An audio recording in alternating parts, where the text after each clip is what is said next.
Right now, despite the government shutdown, the IRS is calling 38,000 employees back to work to help process tax returns. Tax season begins on January 28th. KSBY News reporter Dustin Kleeman joins us live now with how tax returns still may not be the windfall that you had hoped for. Dustin?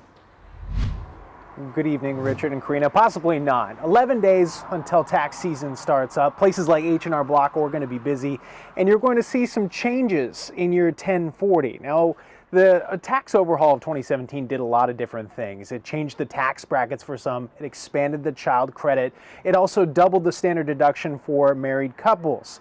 But there might not be as a robust return as some people hope for, and with the government shutdown, there might be some headaches along with it. As the government shutdown stretches on, the IRS is operating on 57% of its workforce. Even with the return of tens of thousands of employees, local accountant communication to the federal agency is still non-existent. It makes it hard because if there are any issues in the tax return process, we cannot get a hold of anybody to resolve it.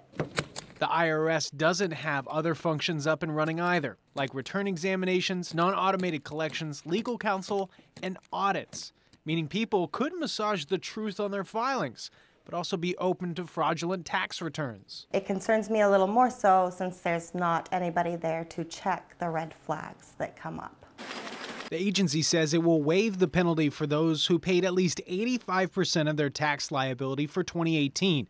IRS says the penalty waiver will help those who inadvertently failed to withhold the correct amount from their W-4s. It's not going to save the average citizen and taxpayer very much money. Tax returns are essential for most families. It can be a windfall. United Way CEO Rick London says in San Luis Obispo County, 29% of households are struggling to make ends meet. So will tax returns be more robust this year? I could see it being a little bit better. But again, I think it depends. I think it'll be mixed. Now, it might seem that when you receive that 1040 and you start to fill it out, there'll be some confusion for you. There are plenty of resources throughout the county, so reach out for help on that. But it is important this year, as of any year, file early and don't be worried if you don't see your tax return right away. It should get to you. Live and local in San Luis Obispo, I'm Dustin Kleeman, KSBY News. All right, Dustin, thank you. If you made up to $66,000, you can file your taxes for free. If you made less than $54,000, you can receive help filing your taxes thanks to a local program. Those resources can be found right now on our website, ksby.com.